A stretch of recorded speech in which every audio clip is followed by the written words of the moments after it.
आज हम लोग इस वीडियो में क्लास 10 एनसीईआरटी मैथ का एक्सरसाइज 7.3 का इंट्रोडक्शन पढ़ेंगे। मतलब 7.3 का इंट्रोडक्शन का मतलब ये हुआ कि हम लोग जब एक्सरसाइज 7.3 का क्वेश्चंस करेंगे तो उस क्वेश्चन को करते समय हमें जिस कॉन्सेप्ट को हमें मालूम होना चाहिए और जो जो फॉर्मूला हमें मालूम होना चाहिए वो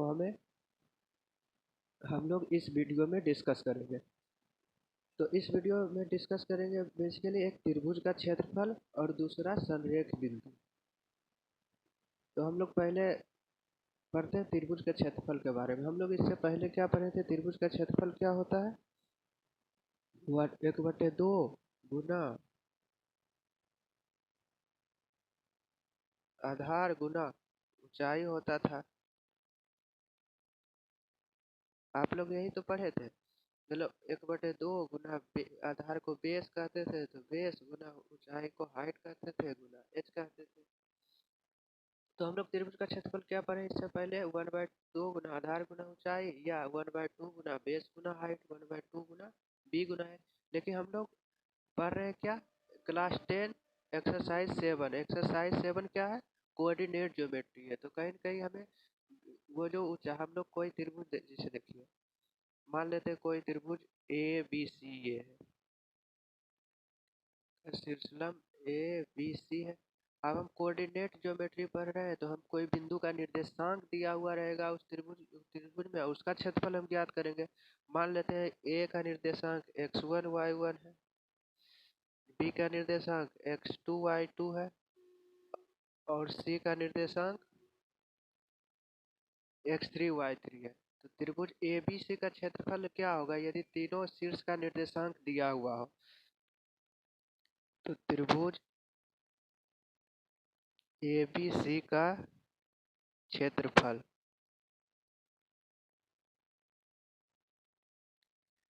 त्रिभुज एबीसी का क्षेत्रफल होता है 1/2 मॉडुलस। मॉडुलस का क्या काम है ये हम बताएंगे जब त्रिभुज का क्षेत्रफल हम लिखने के बाद। देखो 1/2 मॉडुलस x1, जब 1 ले लिए तो 2 3 लेंगे और 2 3 किस पे लेंगे? y निर्देशांक में। तो x1 y2 minus y3 plus x2, जब x2 ले लिए तो ये y2 छोड़ देंगे तो y3 minus y1 plus x3, जब x3 ले लिए तो y3 छोड़ देंगे तो y1 माइनस y2।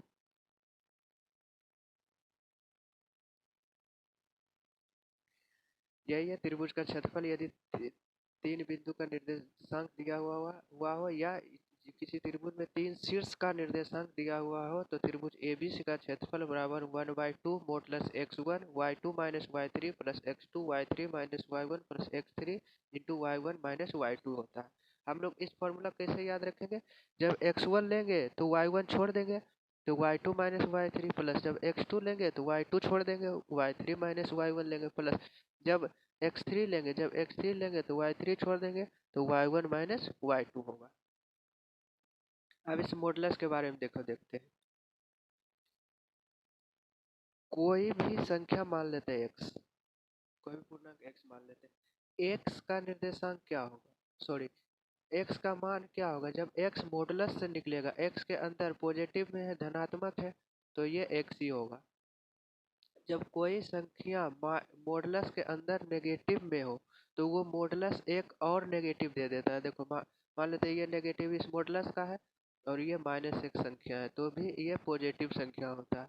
मतलब मॉडुलस 2 का मान क्या होगा? पॉजिटिव है तो 2 होगा। और -2 है, यदि इस -2 को मॉडुलस के बाहर लिखोगे तो तो ये पॉजिटिव यानी ये धनात्मक 2 में आएगा। और मॉडुलस 0 का मान क्या होता है? 0 होता है। यानी मॉडुलस के अंदर जब किसी संख्या को उस मॉडुलस से बाहर निकालते हैं तो वो संख्या पॉजिटिव में होता है, वो संख्या धनात्मक होती है। आपको ये याद रखना। इसलिए हम लोग ये क्षेत्रफल को मॉडुलस के अंदर रखते हैं। क्यों? क्योंकि हम क्षेत्रफल नेगेटिव नहीं होता है, क्षेत्रफल ऋणात्मक नहीं होता, इसलिए हम क्षेत्रफल को मॉडुलस के अंदर रखें। यदि मॉडुलस से निकालेंगे, मॉडुलस इस मॉडुलस के बाहर निकालेंगे कोई संख्या को तो वो संख्या क्या होगा, पॉजिटिव होगा। इसलिए ये ये जो क्षेत्रफल होगा त्रिभुज एबीसी का क्षेत्रफल जो निकलेगा वो भी पॉजिटिव में निकलेगा। देखो एक एक क्वेश्चंस कर लेते हैं। एग्जाम्पल कितना है, 11 का। देखो कोई एक क्षेत्रफल दिया हुआ है, तो कोई एक त्रिभुज दिया हुआ है। मान लेते हैं ये त्रिभुज ए बी सी। इस त्रिभुज का शीर्ष क्या है, ए बी सी है। ए का निर्देशांक 5 2,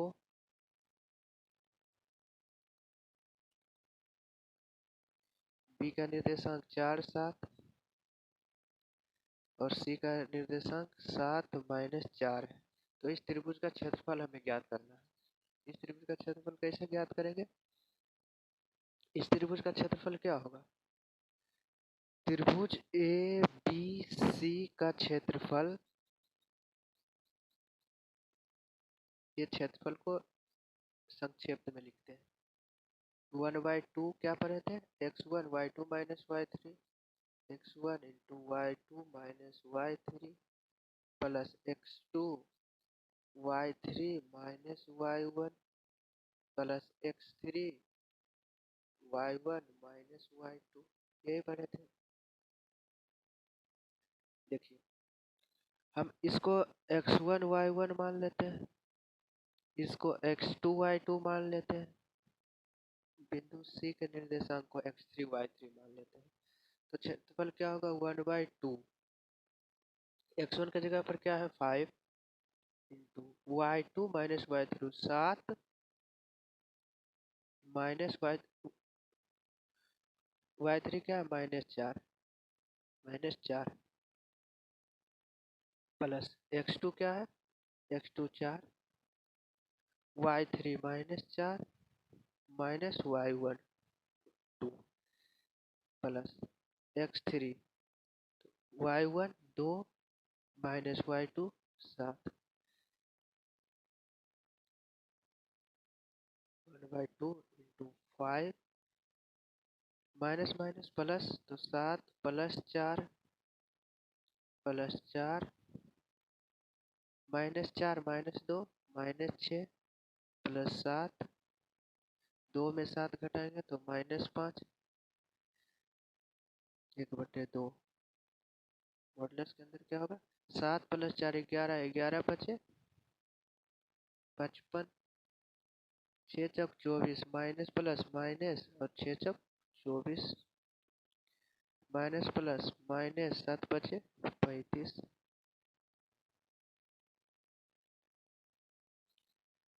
1/2 55 माइनस माइनस जुड़ेगा, माइनस में 5 4 9 3 2 5, ये क्या होगा 1/2 मॉडुलस के अंदर 55 में 59 घटाएंगे तो -4।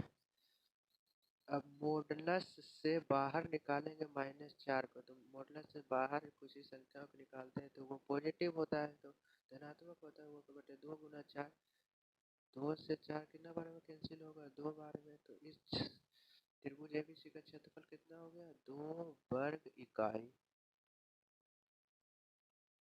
उम्मीद करते हैं आपको समझ में आ रहा होगा। आपको इस त्रिभुज का क्षेत्रफल याद रखना। त्रिभुज का क्षेत्रफल क्या होता है,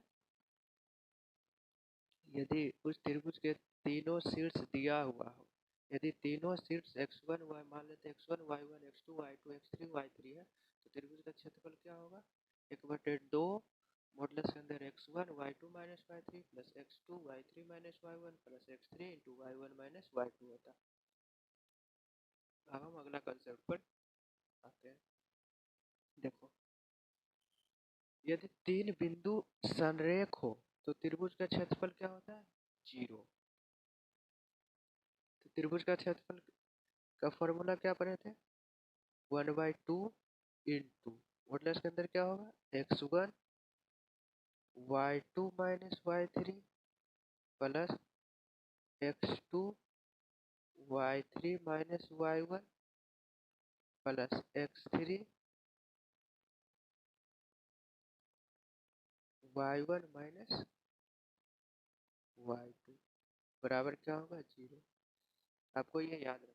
यदि बिंदु संरेख हो तो त्रिभुज का क्षेत्रफल क्या होता है 1/2 मॉडुलस के अंदर x1 y2 minus y3 plus x2 y3 minus y1 plus x3 y1 minus y2 बराबर 0। असंरेख बिंदु क्या होता है? संरेख बिंदु क्या होता है? मान लेते देखो ये तीन बिंदु है, ये बिंदु ए, ये बिंदु बी, ये बिंदु सी। इस तीनों बिंदु को संरेख कब कहेंगे? जब तीनों बिंदु एक सीधी रेखा में हो तो हम उस बिंदु को क्या कहेंगे? संरेख कहेंगे। संरेख बिंदु किसे कहते हैं? जब जब बिंदु एक सरल रेखा में हो, एक सीधी रेखा में हो तो वह बिंदु संरेख बिंदु कहलाता है। आपको हम लोग पढ़ लिए क्या? त्रिभुज का क्षेत्रफल पढ़ लिए, और ये कोई बिंदु संरेख है तो त्रिभुज का क्षेत्रफल क्या होता है? 0। हम लोग इतना पढ़ लिए। देखो त्रिभुज का क्षेत्रफल 0 क्यों होता है यदि कोई बिंदु संरेख है? कोई त्रिभुज मान लेते हैं ये ABC है। हम इसको कोशिश कर रहे हैं कि आपको समझ में आएगा। इसको हम दिखाना चाह रहे हैं कि बिंदु संरेख है तो त्रिभुज का क्षेत्रफल 0 कैसे होता है। देखो कोई भी त्रिभुज ABC मान लिए, इसका आधार मान लेते हैं 4 सेंटीमीटर, इसका शीर्षलंब मान लेते हैं 6 सेंटीमीटर। शीर्षलंब मतलब ऊंचाई 6 सेंटीमीटर। इस त्रिभुज का क्षेत्रफल क्या होगा? इस त्रिभुज का क्षेत्रफल क्या होता है? 1/2 गुना आधार कितना है 4 गुना ऊंचाई कितना है 6। 2 से ये 2 बार कैंसिल होगा तो 6 दूनी 12 सेंटीमीटर स्क्वायर होगा। अब फिर देखते हैं, इस शीर्षलंब को और नीचे करते हैं, आधार को यही रखते हैं 4 सेंटीमीटर ये आधार है, और ये शीर्षलंब भी मान लेते हैं ये 4 सेंटीमीटर है। तो इसका क्षेत्रफल क्या होगा? 1/2 गुना आधार कितना है 4, ऊंचाई कितना है 4, क्या होगा 2 से 2 बार कैंसिल होगा तो 4 दूनी 8 सेंटीमीटर स्क्वायर। यहाँ तक आपको समझ में आ रहा है? कोई एक त्रिभुज यही ABC मान लेते हैं या फिर PQR मान लो। फिर देखते हैं, ये आधार तो 4 सेंटीमीटर ही रखते हैं, लेकिन इस शीर्षलंब को अब 2 सेंटीमीटर कर देते हैं। मान लेते हैं ये भी त्रिभुज ABC, ये शीर्षलंब 2 सेंटीमीटर है तो क्या होगा 1/2 गुना आधार कितना है 4, ऊंचाई कितना है 2, 2 से 2 कैंसिल तो 4 सेंटीमीटर स्क्वायर। आप देख रहे हो शीर्षलंब को कम करते जा रहे हैं 6 से 4, 4 से 2, तो इसका क्षेत्रफल भी कम हो रहा है। पहले 12 था जब शीर्षलंब 6 था, जब शीर्षलंब 4 है तो क्षेत्रफल 8 था, जब शीर्षलंब 2 थे तो क्षेत्रफल 4 था। अब इस आधार को 4 सेंटीमीटर ही रखते हैं, लेकिन शीर्षलंब को 1 सेंटीमीटर कर देते हैं। तो क्या होगा त्रिभुज ABC का क्षेत्रफल? 1/2 गुना आधार कितना है 4, शीर्षलंब कितना है 1, तो 2 से 2 बार कैंसिल होगा तो इसका क्षेत्रफल 2 सेंटीमीटर स्क्वायर हो गया। अब आप ऐसा करते हैं कि ये आधार तो 4 ही सेंटीमीटर रखते हैं, ये आधार कितना है BC, और ये जो शीर्षलंब था, शीर्षलंब पहले 6 था तो 4 हुआ, उसके बाद 2 हुआ, उसके बाद 1 हुआ। अब इस शीर्षलंब को, इस बिंदु को, इस बिंदु जो आधार पर लंब था, इस शीर्षलंब जो A है, शीर्ष A है, A को इसी बिंदु पर ला दिए, इस आधार पर ही शिफ्ट कर दिए। तो इसका क्षेत्रफल क्या होगा? 1/2 गुना आधार तो 4 है, लेकिन ये शीर्षलंब कितना होगा 0, तो इसका क्षेत्रफल कितना हो गया 0 सेंटीमीटर स्क्वायर। हम क्या कर सकते हैं, जब तीनों बिंदु, जब त्रिभुज के तीनों शीर्ष एक रेखा पर हो, त्रिभुज का तीनों शीर्ष जब एक रेखा पर हो तो उस त्रिभुज का क्षेत्रफल क्या होता है 0 होता है। उस त्रिभुज का क्षेत्रफल क्या होता है 0 होता है। ये हम लोग आपको समझाने की कोशिश की है कि कोई यदि तीन बिंदु संरेख हो तो त्रिभुज का क्षेत्रफल 0 क्यों होता है और कैसे होता है, तो आपको समझ में आ गया होगा। तो आपको क्या याद रखना है, यदि बिंदु संरेख हो तो उस त्रिभुज का क्षेत्रफल कितना क्या होता है, 0 होता है। आपको समझ में आ गया होगा। इतना कंसेप्ट पढ़ना था आप लोगों को, हम लोग ये कंसेप्ट खत्म कर दिए। देखो एक चीज और याद रख लो आप लोग, त्रिभुज कैसे बनता है, त्रिभुज कैसे बनता है, त्रिभुज तीन असंरेख बिंदु से बनता है। कैसे बनता है, त्रिभुज तीन असंरेख बिंदु से बनता है। जैसे देखो असंरेख बिंदु क्या हुआ, जब तीनों बिंदु एक रेखा पर नहीं हो, मान लेते हैं ये बिंदु ए है, ये बिंदु बी है, ये बिंदु सी है, ये तीनों बिंदु को मिलाने से जो आकृति बनेगी वह त्रिभुज होगा। मान लेते हैं ये बिंदु यहाँ है, ये बिंदु यहाँ है, ये बिंदु यहाँ, तीनों असंरेख है, एक रेखा पर नहीं है। ये बिंदु P मान लेते हैं, ये बिंदु को Q मान लेते हैं, वो बिंदु को R मान लेते हैं। जब तीनों बिंदु को जोड़ेंगे तो एक त्रिभुज का निर्माण होगा। अब मान लो एक बिंदु ये है, एक बिंदु यहाँ है, एक बिंदु यहाँ है, इसको सी डी ई मान लो, बिंदु सी डी बिंदु ई, ये बिंदु तीनों बिंदु जब सी डी ई को जोड़ोगे तो इससे जो आकृति बनेगी वह बिंदु क्या होगा, वह आकृति क्या होगा, त्रिभुज होगा। तो त्रिभुज तीन आसंरेख बिंदु से बनता है। एक कॉन्सेप्ट हम आपको और बता देते हैं, देखो कोई भी चतुर्भुज है, मान लेते हैं ये कोई चतुर्भुज है ए बी सी डी, ये कोई चतुर्भुज मान लेते हैं ए बी सी डी कोई चतुर्भुज है। तो इसका क्षेत्रफल हमको निकालना है, तो हम कैसे निकालेंगे, कोई भी एक विकर्ण को मिला दो, हम मान लेते हैं हम ए सी को मिला दिए, तो इस चतुर्भुज का, ये चतुर्भुज का क्या संकेत है, तो चतुर्भुज ए बी सी डी का क्षेत्रफल, चतुर्भुज ए बी सी डी का क्षेत्रफल क्या होगा,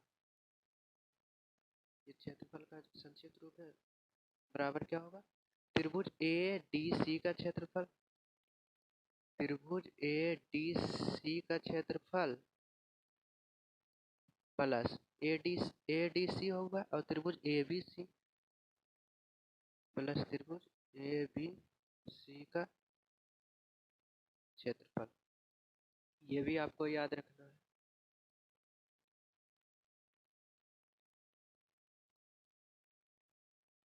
चतुर्भुज एबीसीडी का क्षेत्रफल क्या होता है, चतुर्भुज एबीसीडी का क्षेत्रफल क्या होगा, किसी एक विकर्ण को मिला दो और किसी भी चतुर्भुज का एक विकर्ण को मिलाने से वह चतुर्भुज दो त्रिभुजों में बट जाता है। तो उस चतुर्भुज का क्षेत्रफल यदि हम निकालेंगे तो उस चतुर्भुज में जो त्रिभुज बना ए डी सी और ए बी सी, उसका क्षेत्रफल का योग ही उस चतुर्भुज का क्षेत्रफल होगा। अब हम अगला वीडियो बनाते हैं और उसमें हम एक्सरसाइज 7.3 का क्वेश्चन करेंगे। यदि आपको इतना याद हो गया तो क्वेश्चन आराम से सोल्व होगा।